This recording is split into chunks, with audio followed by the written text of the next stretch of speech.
Halo semuanya, di video kali ini akan dibahas tentang tahapan kurikulum Understanding by Design pada mata kuliah Perancang dan Pengembangan Kurikulum. Video ini disusun oleh kelompok 2 dari kelas MIPA 2 dengan anggota Niki Putri Wijaya, Rodiatul Mardiah, Sigit Edi Setiawan, dan Silmi Rizky Utami.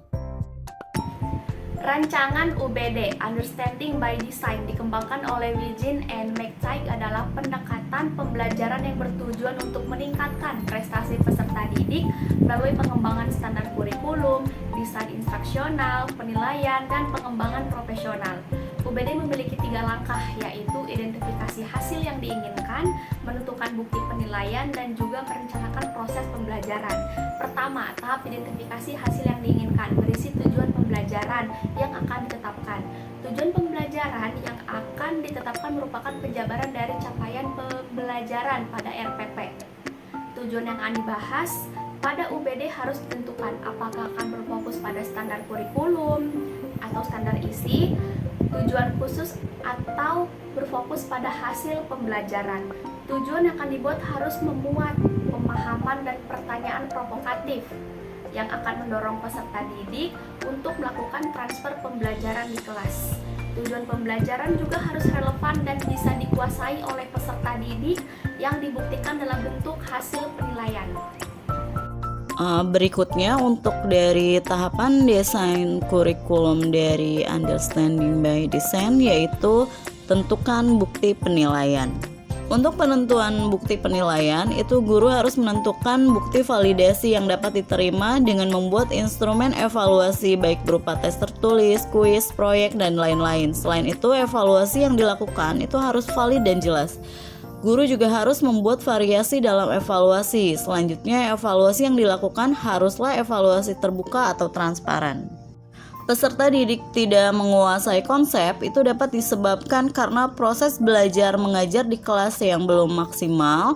Kemudian, guru dapat meninjau ulang tentang rencana proses pembelajaran dengan memperbaiki kekurangan dan kelebihannya sebagai proses evaluasi. Selain itu, ketika terjadi miskonsepsi, guru sebaiknya langsung memperbaiki agar terdapat penguatan konsep pada proses pembelajaran. Dengan adanya bukti penilaian tersebut, baik kelebihan maupun kekurangannya bisa digunakan oleh guru untuk membantu siswa dalam memahami materi dan mendapatkan skor maksimal. Nah, untuk evaluasi itu mencakup evaluasi tujuan, evaluasi proses pembelajaran, dan tahap ketiga.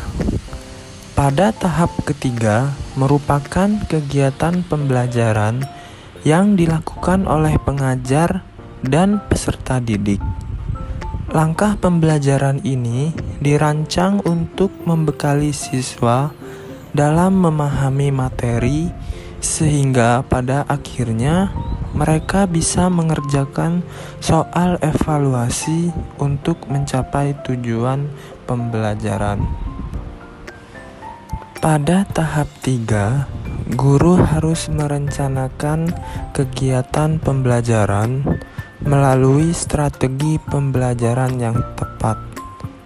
Prosedur dan kegiatan pembelajaran yang diusulkan harus mengacu pada tujuan pembelajaran, yaitu langkah dan kegiatan mana yang harus mengakomodasi tujuan yang telah ditetapkan.